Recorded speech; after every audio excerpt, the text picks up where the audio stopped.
Generally colleges में होता क्या, प्रोजेक्ट बताया तो किसी और का कॉपी पेस्ट करके लोग देते हैं। बस लेकिन आप कहते हो कि नहीं, मुझे मुझे मशीन लर्निंग में इंटरेस्ट है, ठीक है तो दिखाओ क्या बनाया आपने प्रोजेक्ट। आप जो जानते हैं वो काम करिए, जितनी टीम संभल सकती है उतनी टीम बनाइए, जितना काम कर सकते हैं उतना काम करिए, अच्छा काम करिए। वाह, इसने 2 साल काम किया और 1,000 करोड़ इसकी जेब में आ गए। नमस्कार दोस्तों, आज कुछ हमारे चैनल पे हटके होने वाला है। जी हाँ दोस्तों, I am not going to make it suspense guys, क्योंकि थंबनेल देख के ऑलरेडी आप समझ गए होंगे कि भाई चैनल पे कोई नया मेहमान आने वाले। तो वो जो मेहमान है वो मेरे भी गुरु है। जी हाँ दोस्तों, 2015 और 16 में जब मैं प्रोग्रामिंग सीख रहा था, मेरा यूट्यूब चैनल भी नहीं था तभी। तो जब मुझे मेरे स्टूडेंट्स को ऑफलाइन क्लासेस में पढ़ाता था, तो मुझे स्टूडेंट्स को सी लैंग्वेज थोड़ा सा और डिटेल में पढ़ाना था। तो मैंने इनके वीडियोज से बहुत कुछ सीखा था। तो ये मेरे भी गुरु है। मैं यहाँ पे वेलकम करना चाहूंगा mysurgy.com के फाउंडर सौरभ शुक्ला सर को। सौरभ शुक्ला सर, आपका थैंक यू वेलकम है। So much, thank you for inviting me. Hmm. और इट्स माय प्लेजर जब मैं ये देखता हूँ कि कोई स्टूडेंट ने मेरे से पढ़ा हुआ है और वो अपनी लाइफ में इतना अच्छा काम कर रहा है, इतना अच्छा तरक्की कर रहा है, तो मुझे ऐसा लगता है कि ये मेरे लिए इससे खुशी की और कोई बात नहीं हो सकती। तो आपने जो मुझे सम्मान दिया है, thank you so much. Thank you sir for coming over here on a channel. और यहाँ पे आपको मैं बताना चाहूंगा, जैसे हमारा दिल्ली में मीटिंग हो गया, तो उससे उसके दिन के बाद से मैं बहुत एक्साइटेड था कि भाई मैं आपको मेरे चैनल पे कब बुलाऊं, क्योंकि बहुत सारे सवाल मुझे ऐसे पूछे गए थे कि भाई सर हमें प्रोग्रामिंग सीखनी है, तो कौन से लैंग्वेज से हमें शुरुआत करनी चाहिए, और प्रोग्रामिंग में क्या असल में हाई पैकेज सैलरी मिल सकता है क्या। तो ऐसे बहुत सारे स्टूडेंट्स हमेशा कॉमेंट लिखते थे। तो ये मेरा डोमेन नहीं, बेसिकली मैं डिजाइनिंग, अकाउंटिंग, इस चीज में हूँ बेसिकली। तो इन सवालों का जवाब मैं वहां पे प्रॉपरली नहीं दे पाता था, लेकिन मैं उनको आपका नाम रिकमेंड करता था। तो अब तो आपसे डायरेक्टली बात हो रही है, तो कुछ सवाल जो उन स्टूडेंट्स के ही बेसिकली मैं यहाँ पे आपको लाइव में पूछना चाहूंगा, बेसिकली उन सभी के लिए हेल्प हो जाएगा। मेरा पहला सवाल यहाँ पे है कि आपने ये जो बेसिकली सी लैंग्वेज का पहले आपने वीडियोस अपलोड करना चालू किया, मैंने देखा आपके पहले सी लैंग्वेज के वीडियोस थे, उसके बाद सी प्लस। तो बेसिकली आइडिया कहाँ से आया कि भाई ये लैंग्वेज के जो वीडियोस है ये बेसिकली हिंदी लैंग्वेज में तो अवेलेबल नहीं ही थे, ये आसान भाषा में प्रोग्रामिंग कहीं पे। तो आपको कैसे आइडिया आया कि भाई ये यूट्यूब पे वीडियो डाले जाए जिससे लोगों को भी हेल्प हो सकती है सर? देखिए सतीश जी, पहली बात तो ये कि आज की डेट में कोई यूट्यूब चैनल चालू करता है तो वो ये सोच के बैठता है कि मुझे इतने समय में इतना इनकम जनरेट कर लेना है। बिकॉज अभी सब लोगों को ये मालूम है कि यूट्यूब से बिजनेस क्रिएट किया जा सकता है। तो यूट्यूब एग्जैक्टली। एक मार्केटिंग प्लेटफॉर्म के रूप में भी देखा जाता है, यूट्यूब से डायरेक्टली अर्निंग भी होती है। राइट।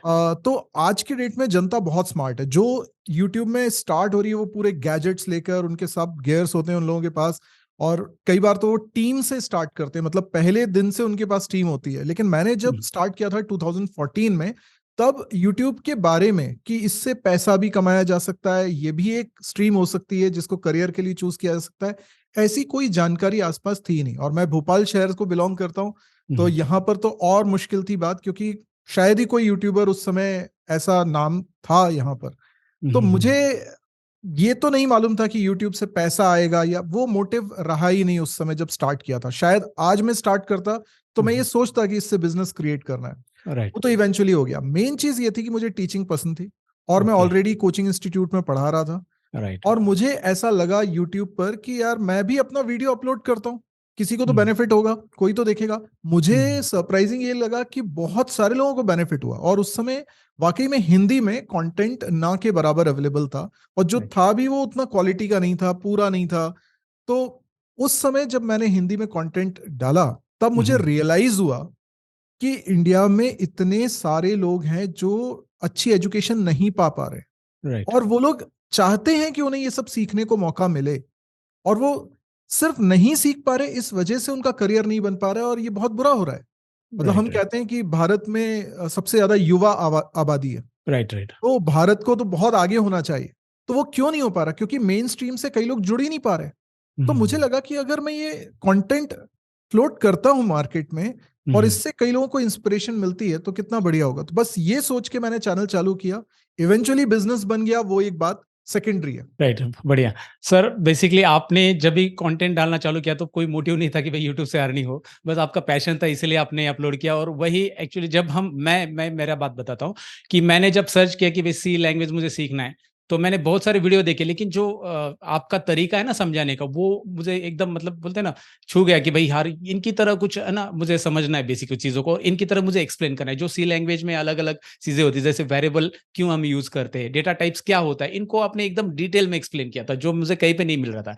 इवन मैं गूगल पे ब्लॉग पढ़ रहा था तो उतनी डिटेल समझ में नहीं आती थी चीजें, जो आपने हिंदी भाषा में वहां पे समझाई, और वो काफी मुझे अच्छा लगा। और बाकी सारे जो आपके फॉलोअर्स है उनको भी वही चीज अच्छी लगी कि आप डिटेल में बता रहे हर एक चीज। दूसरा यहाँ पे ऐसा कि बहुत सारे स्टूडेंट मुझे कमेंट में पूछते हैं सर कि अगर हमें शुरुआत करनी प्रोग्रामिंग लैंग्वेज में तो कौन सी लैंग्वेज हमें पहले सीखनी चाहिए, आपके हिसाब से कौन सी लैंग्वेज है जो उनको पहले सीखना चाहिए सर? ये बहुत अच्छा सवाल किया आपने, क्योंकि बहुत सारे स्टूडेंट इसमें मिसगाइड होते हैं। और राइट। मिसगाइड होने की वजह ये होती है कि बहुत जगह से वो सवाल पूछते हैं, और हर जगह से हम्म। उन्हें जवाब जरूर मिलता है, चाहे वो सही हो गलत हो। राइट। एक्चुअल में सही गलत जैसा कुछ होता नहीं है, आप कहीं से भी स्टार्ट कर सकते हो, लेकिन आइडियली आपको कहाँ से स्टार्ट करना चाहिए। अभी देखो, लोग बोलते हैं कि पाइथन बहुत इजी है, कई लोग बोलते हैं जावास्क्रिप्ट बहुत इजी है, राइट। कई लोग बोलेंगे जावा से करना चाहिए, जावा में अच्छा करियर ऑप्शन। तो जब लोग इतने तरह की बातें करते हैं तब हमें कंफ्यूजन स्टार्ट होता है कि कहाँ से स्टार्ट करना चाहिए। लेकिन मैं दावे के साथ कहता हूं और पूरे कॉन्फिडेंस के साथ कह रहा हूं, स्टार्टिंग सी लैंग्वेज से ही करनी चाहिए। कोई और लैंग्वेज से स्टार्टिंग नहीं करनी चाहिए, सी लैंग्वेज से। कारण मैं राइट। बताता हूं।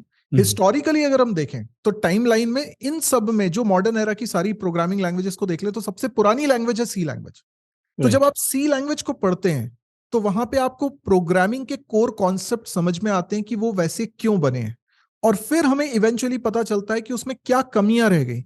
और मॉडर्न एरा की सॉफ्टवेयर डेवलपमेंट में जो रिक्वायरमेंट नई तरह से पैदा हुई, क्योंकि 70s के एरा में कुछ अलग तरह के कंप्यूटर्स थे, अलग तरह की रिक्वायरमेंट थी, और जब 80s 90s में आए तो वेबसाइट का युग आ गया, तो हम्म। एकदम ही चेंज हो गया। तो जो बराबर। नई लैंग्वेजेस बनी, लाइक जावा बनी, पाइथन बनी, या और भी सी शार्प वगैरह जितनी लैंग्वेजेस हैं, जावास्क्रिप्ट है, तो ये लैंग्वेजेस तब बनी है जब वेबसाइट का जमाना आ गया। तो इन लैंग्वेजेस ने उन प्रॉब्लम्स को कैटर किया जो मॉडर्न एरा की नीड की।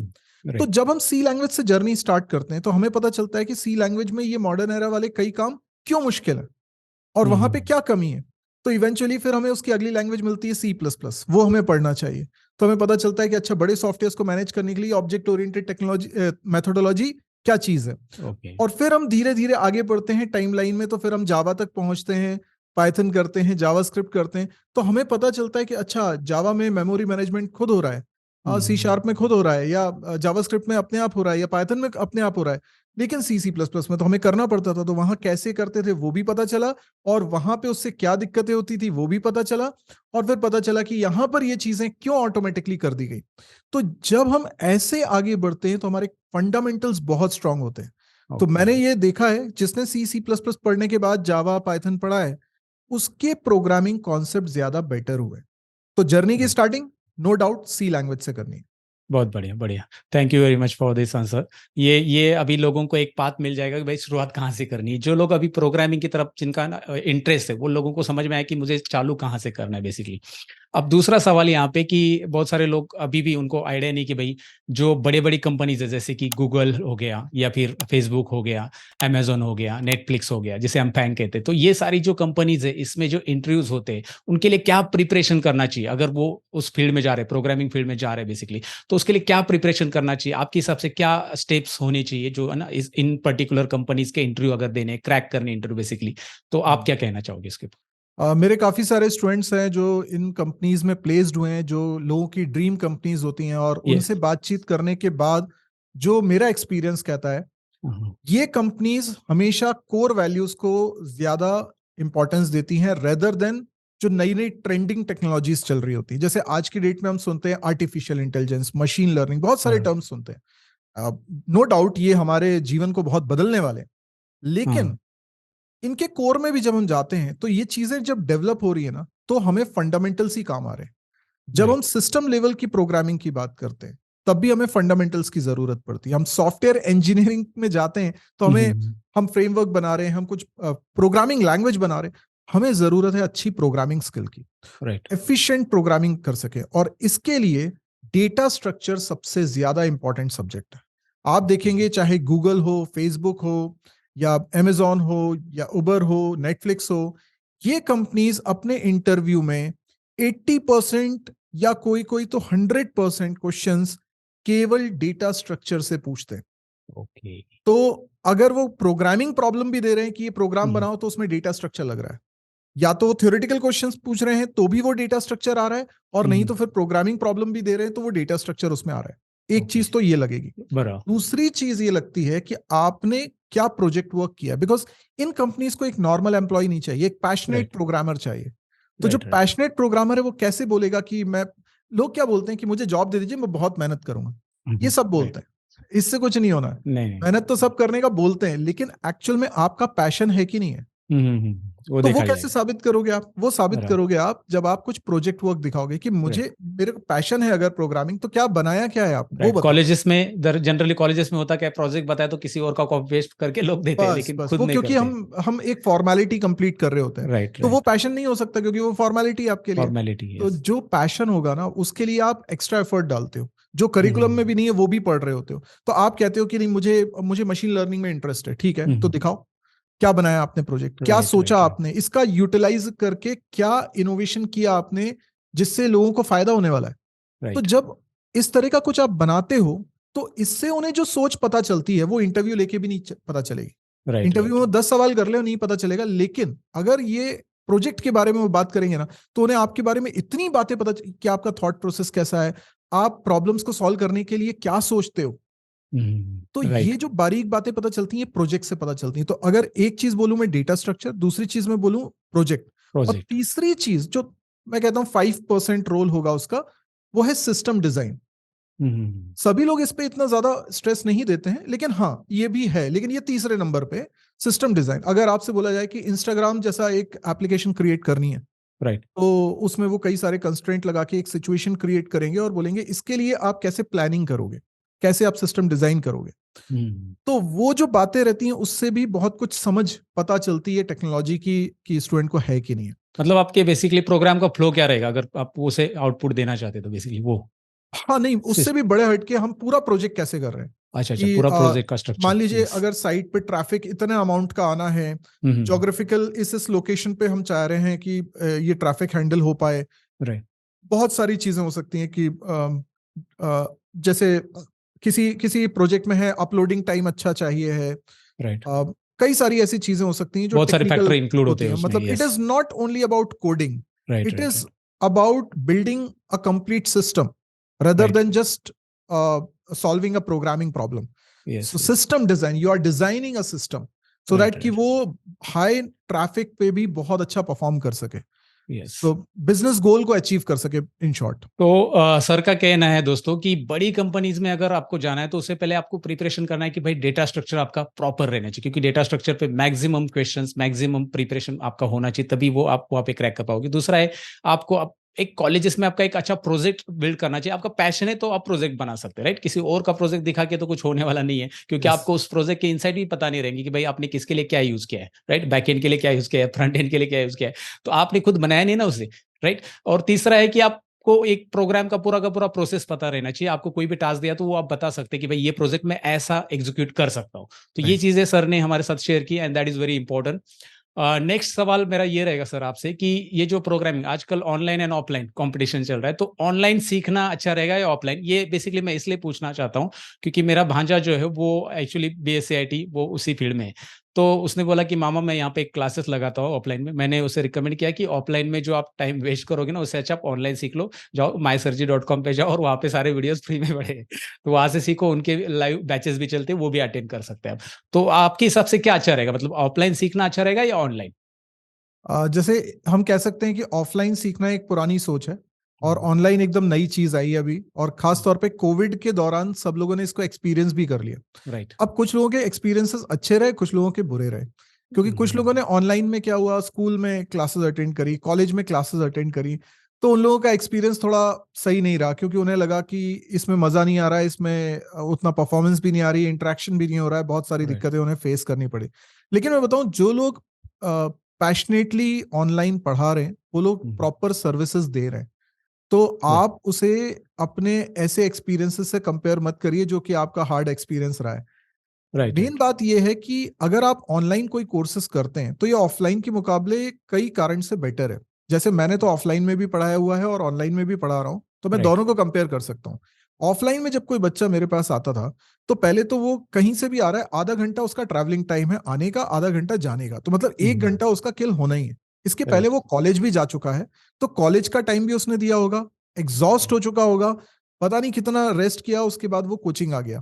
तो आने जाने में भी उसको, तो पढ़ कहाँ रहा है खुद, वो तो सिर्फ सुनने आया है, राइट। अभी उसे राइट। घर जाके पढ़ना है। तो पढ़ना। उसके पास एनर्जी कहाँ बच रही है? तो एक तो हम वो बचा सकते हैं ऑनलाइन में।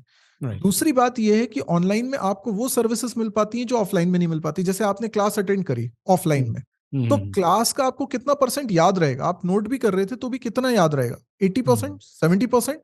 लेकिन जैसे जैसे दिन बीतते जाएंगे आपको वो यादें और धूमिल हो जाएंगी, तो हो राइट। सकता राइट। है आपको प्रॉपरली याद भी ना रहे कि उस लेक्चर में क्या बात हुई थी। राइट। लेकिन अगर आपके पास उसकी रिकॉर्डिंग भी आ जाए, लाइव क्लास भी थी और लाइव क्लास के बाद उसकी रिकॉर्डिंग भी, तो आप रिपीट कर सकते हो उसको। राइट। कभी राइट। क्लास मिस हो गई तो आप उसको देख सकते हो। ये फैसिलिटीज आप ऑफलाइन में नहीं ले सकते। आप सोचते हो कि ऑफलाइन में जाएंगे तो इंटरेक्शन होगा, सामने टीचर है, हम उनसे डाउट पूछ पाएंगे। बट जरा सोच के देखिए कि अगर आप किसी अच्छी कोचिंग में जाते हैं जहां 50-100 बच्चे हैं, क्या आपको वाकई मौका मिलता है उनसे डाउट पूछने का? या एक क्लास खत्म होती है, आप बाहर निकलते हैं, दूसरी क्लास के बच्चे अंदर आ जाते हैं, आपको टाइम ही नहीं मिलता टीचर से बात करने का? यस। तो एक्चुअल में जो सोच के हम ले रहे हैं ऑफलाइन में एडमिशन, वो हो तो नहीं रहा है ना फुलफिल। राइट। लेकिन राइट। ऑनलाइन में अगर आपको सर्विस दी जा रही है कि नहीं, आपकी डाउट हैंडलिंग हो रही है, तो वो हो रही है। अब वो राइट। कई लोग उसको टीम अलग से बिठाते हैं उस चीज के लिए, कई बार मेन टीचर ही करते हैं, या जिस भी तरीके से उसको मैनेज करते हैं, जो लोग कर रहे हैं वो बहुत अच्छे से मैनेज कर रहे हैं। और इसीलिए मैं बोलता हूं कि ऑनलाइन वाला प्लेटफॉर्म टाइम सेव भी कर रहा है, और आप उसको रिपीट में देख पा रहे हो, ये भी आपको बेनिफिट मिल रहा है। सर्टिफिकेट तो आपको मिल ही जाता है, ऑनलाइन में भी मिल जाता है आपको। तो ऑनलाइन नए एरा की चीज है, इसे राइट। अपनाइए। और इसमें आपकी कॉस्ट भी बचती है। ये आपको अगर देखें तो ऑफलाइन में, देखिए ऑफलाइन में इंफ्रास्ट्रक्चर कॉस्ट वगैरह बहुत सारी कॉस्ट होती है, यस। यस। ऑनलाइन में वो कॉस्ट थोड़ी सी कट हो जाती है। तो राइट। इस वजह से ऑनलाइन में कोर्सेज भी सस्ते मिल पाते हैं। तो इसका फायदा उठाना चाहिए, टेक्नोलॉजी से तो हमें वैसे भी जुड़ना ही है। सही सही सही जवाब सर। और ये बहुत ज़रूरी है एक्चुअली, आपका टाइम बचाना है, पैसे भी बचाना है, तो वो सारी चीज़ें आपको ऑनलाइन में अफोर्डेबल मिलती है। सेकंड थिंग, जैसे कि ऑफलाइन में बहुत सारी बार मैंने ये भी देखा है कि जो टीचर्स रहते हैं वहाँ पे पढ़ाने वाले, वो इतने एक्सपर्ट लेवल पे नहीं रहते हैं। वो वहाँ के स्टूडेंट रहते हैं जिनको थोड़ा बहुत ही नॉलेज रहता है उस चीज़ के बारे में, तो आपको उतनी डिटेल में चीज़ें सीखने नहीं मिलती। लेकिन ऑनलाइन में आपके पास यहाँ पे बहुत सारे टीचर्स, बहुत सारा ऑप्शंस रहते हैं कि भाई हाँ, एग्जैक्टली। मैं ये टीचर्स का चेक करता हूँ, ये टीचर्स का चेक करता हूँ, और जिनका आपको टीचिंग स्टाइल अच्छा लग रहा है उनको आप वहाँ पे उनसे आप पढ़े। उनका कोर्स इनरोल करके सीख सकते हैं। नेक्स्ट सवाल मेरा ये रहेगा सर, अभी आपका मैंने तो सी प्लस प्लस लैंग्वेज की वीडियोस देखी, लेकिन अपने कितने चैनल है जो अलग अलग, कौन कौन से प्रोग्रामिंग आप पढ़ाते हैं और कौन कौन से चैनल है आपके अलग अलग प्रोग्रामिंग के लिए? मेरा एक जो मेन चैनल है उसका नाम है mysirji.com। राइट। इसके अलावा मेरे पास 4 चैनल्स और हैं। एक चैनल मैंने सी प्लस प्लस के लिए डेडिकेट किया था, C plus plus by Saurabh Shukla sir. एक था जावा के लिए, Java by Saurabh Shukla sir. एक पीएचपी के लिए भी था, एक डेटा स्ट्रक्चर के लिए भी था। उसमें मैंने कंटेंट काफी सारा बना के रखा हुआ है, लेकिन उन चैनल्स पे मैं एक्टिव नहीं हूँ, उसमें अभी मैं कंटेंट पुश नहीं कर रहा हूँ। लेकिन जो कंटेंट रखा हुआ है वो बहुत कंज्यूम हो रहा है, मतलब लोग उसको देख रहे हैं, क्योंकि ये सदाबहार कंटेंट होता है। मेन मैं mysirji.com चैनल पे एक्टिव हूँ, यहीं पर मैं लाइव सेशंस भी लेता हूँ, इंटरेक्ट भी करता हूँ, रेगुलर वीडियोस भी डालता हूँ। तो मेरा मेन चैनल तो mysirji.com। Okay okay. सो मैं सारे दोस्तों को रिकमेंड करूंगा कि सबसे पहले mysirji.com को आप फॉलो कर सकते हैं। नीचे डिस्क्रिप्शन में हमने लिंक दे दी है, वहां से आप ना चैनल को फॉलो कर सकते हैं। और अगर आप सही में प्रोग्रामिंग ऑनलाइन सीखना चाहते हैं तो इनके चैनल पे ढेर सारे फ्री कंटेंट अवेलेबल है। हाँ, you are not able to pay amount, तो आप जाकर फ्री में सीख सकते हैं। और अगर आपको लगता है कि कंसिस्टेंट आपको सीखनी है तो सर को कुछ ऑनलाइन बैचेस भी रहती है, उसमें भी आप इनरोल कर सकते हैं। दूसरी बात यहाँ पे कि सर अगर मैं प्रोग्रामिंग स्टूडेंट हूँ और प्रोग्रामिंग मैं करता हूँ, लेकिन मेरे दिल में है कि मैं स्टार्टअप करूँ, तो क्या प्रोग्रामिंग फील्ड से स्टार्टअप किया जा सकता है? देखिए, स्टार्टअप करने के लिए एक अलग ही माइंडसेट चाहिए। मैं राइट। एक स्टार्टअप में रिसेंटली जुड़ा भी था, तो स्टार्टअप की जर्नी को मैंने बहुत करीब से देखा। और मैंने एक चीज समझी कि जिसका स्टार्टअप होता है वो 24 घंटे का काम है उसका। वो राइट। मामूली व्यक्ति नहीं है। वो व्यक्ति को बहुत कुछ हैंडल करना है, मतलब he is ultimate problem solver. और वो एक अच्छा मैनेजमेंट भी जानता हो, ये भी जरूरी है। तो आप जब तक इतने ज्यादा पैशनेट ना हो कि आप सब कुछ छोड़ सको उसके लिए, तब तक आपको स्टार्टअप नहीं करनी चाहिए।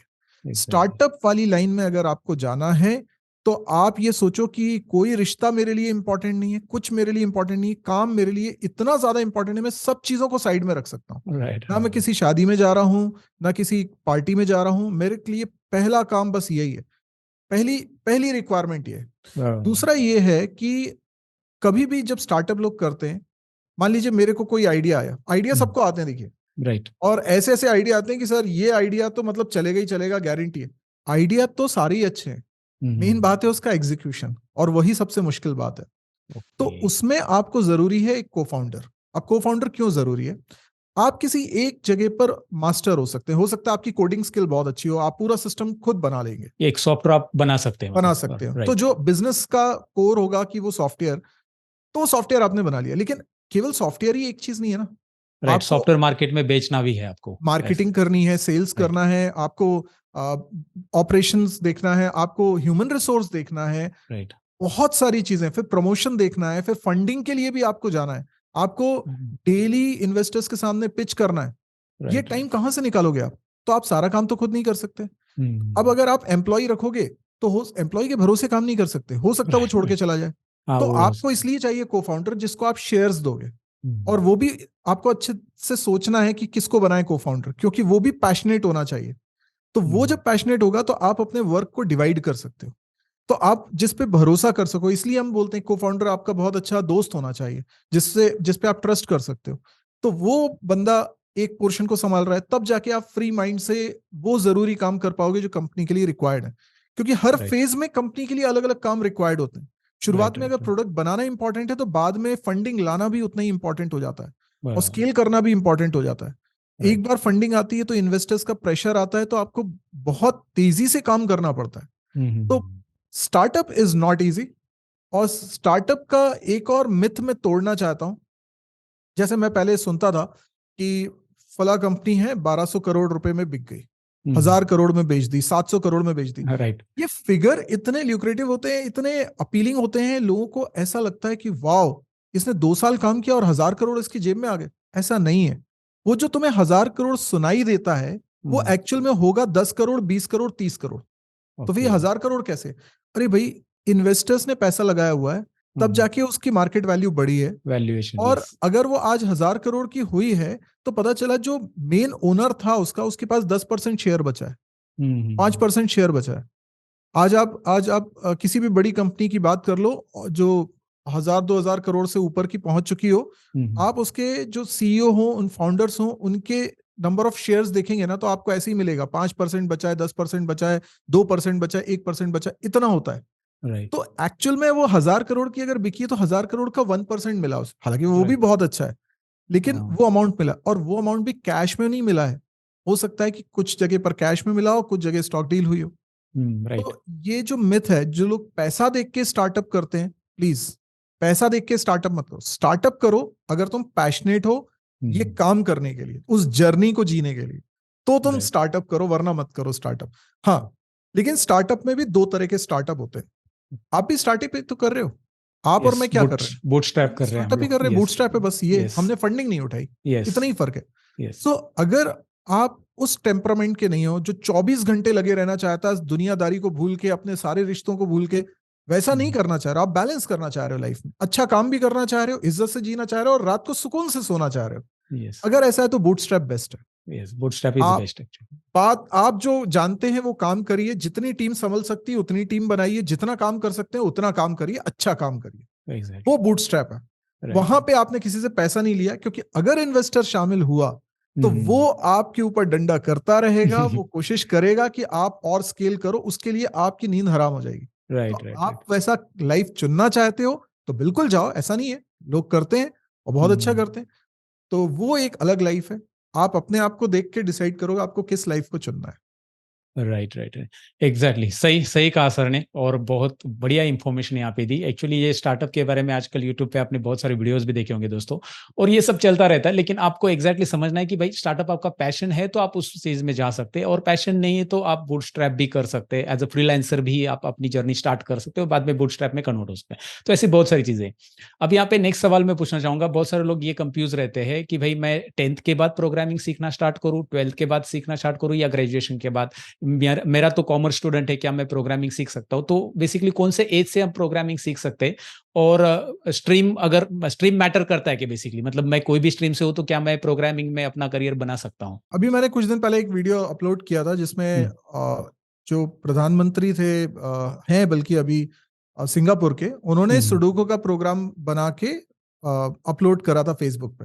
ओके। कुछ साल पुरानी बात हो चुकी है, पर ये बात इतनी इंस्पायरिंग है कि उन्हें क्या जरूरत है ये काम करने की। वो तो एक पॉलिटिशियन है और वो अलग तरह का काम कर रहे हैं, कहाँ उन्होंने प्रोग्रामिंग करी। सो माय पॉइंट इज, आज प्रोग्रामिंग और टेक्नोलॉजी हर एरिया को टच कर रही है।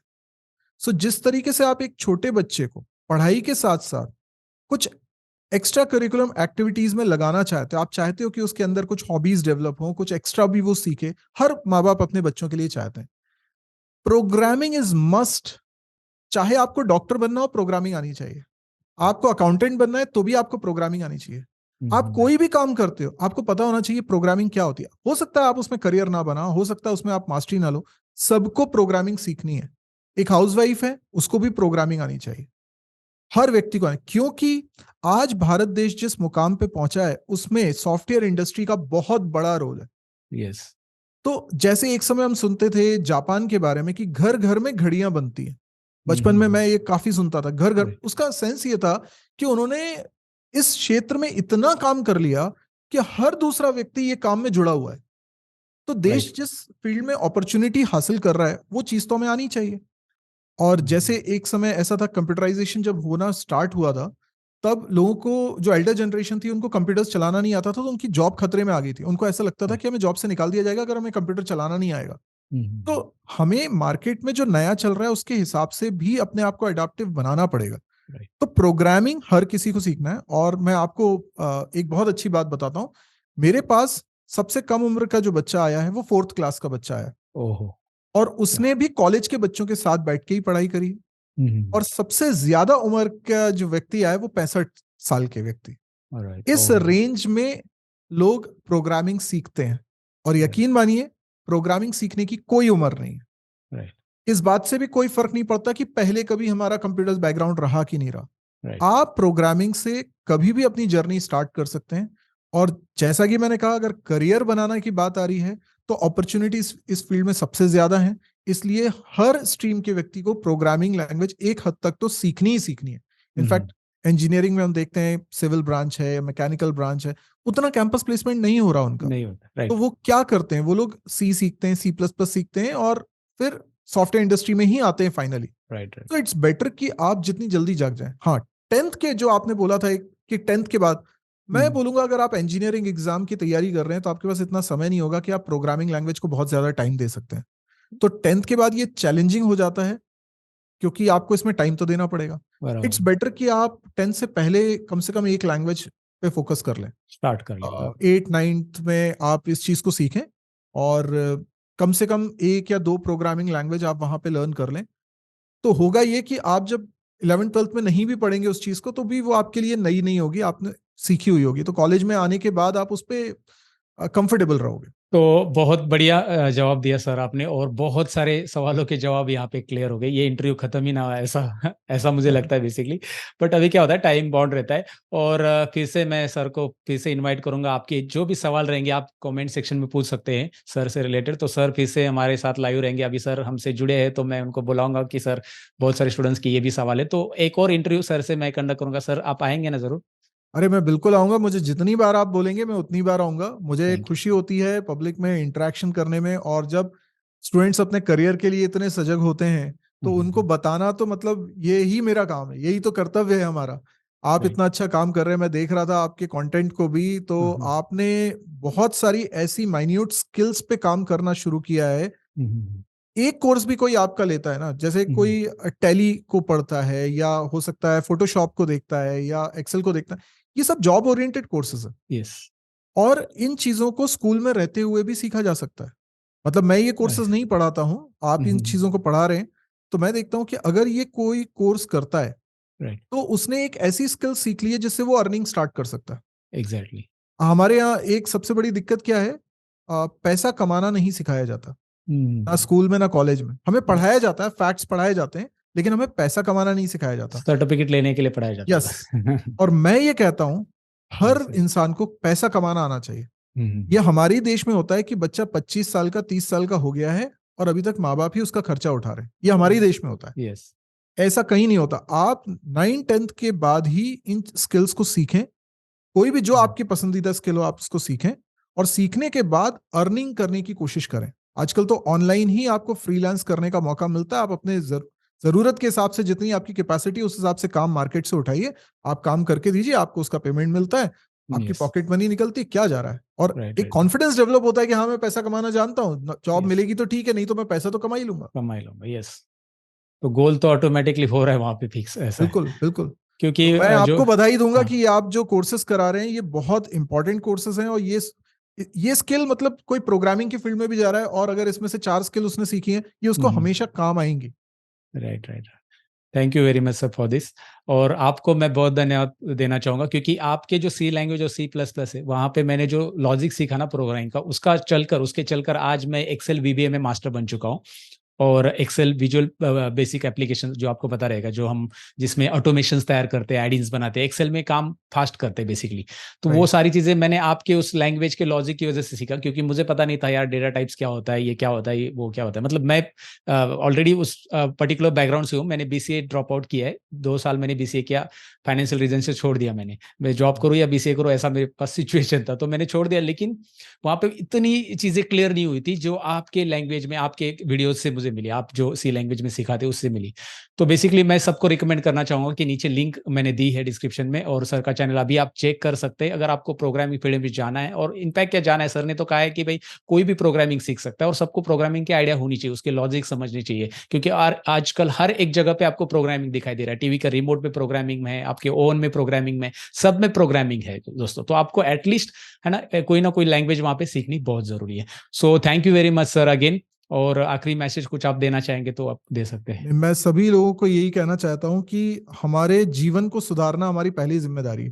हम्म, अगर हम अभी स्कूल में हैं, कॉलेज में हैं, तो आप जीवन में हर आनंद को उठाइए, राइट, लेकिन अपने करियर के लिए थोड़ा सिंसियर होइए, स्किल सीखिए। आप उन लोगों में शामिल मत होइए जो बोलते हैं कि हम पढ़े लिखे बेरोजगार हैं। हमें उसमें शामिल नहीं होना है, क्योंकि राइट, पढ़ा लिखा कभी बेरोजगार हो ही नहीं सकता। तो आपको अपने अंदर स्किल डेवलप करनी, आप चाहे प्रोग्रामिंग की स्किल डेवलप करें, आप चाहे कोई दूसरी स्किल डेवलप करें, कोई दिक्कत नहीं है, पर अपना करियर बनाइए और कभी गिव अप मत करिए। निराश होने की कभी जरूरत नहीं है। अब तो बहुत सारे टीचर्स हैं, ऑनलाइन सब कुछ कंटेंट मिल रहा है। मैं भी फ्री में कंटेंट दे रहा हूँ, पेड भी कंटेंट दे रहा हूँ, सर के भी कंटेंट है यहाँ पर।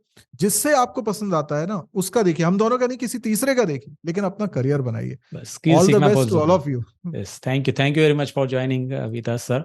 और थैंक यू वेरी मच दोस्तों, अगर ये वीडियो अच्छा लगा है, हमारी कोशिश अच्छी लगी है, तो इस वीडियो को लाइक जरूर कीजिए। साथ ही में कमेंट करके बताइए आपके जो भी सवाल है, बेसिकली हम सारे सवालों के जवाब देंगे आगे, सर फिर से आएंगे आपके जवाब देने के लिए। और साथ ही में वीडियो को शेयर कीजिए, जो आपके फ्रेंड्स है बेसिकली प्रोग्रामिंग फील्ड में BSc IT या फिर कंप्यूटर साइंस कर रहे हैं, उनके साथ ये वीडियो जरूर आप शेयर कीजिए। उम्मीद है आप शेयर करेंगे। मैं मिलता हूँ आपको नेक्स्ट वीडियो के अंदर। तब तक के लिए अपना ख्याल रखिए, सीखते रहिए और सिखाते रहिए। Bye bye, thank you. नमस्कार। Thank you. Thank you.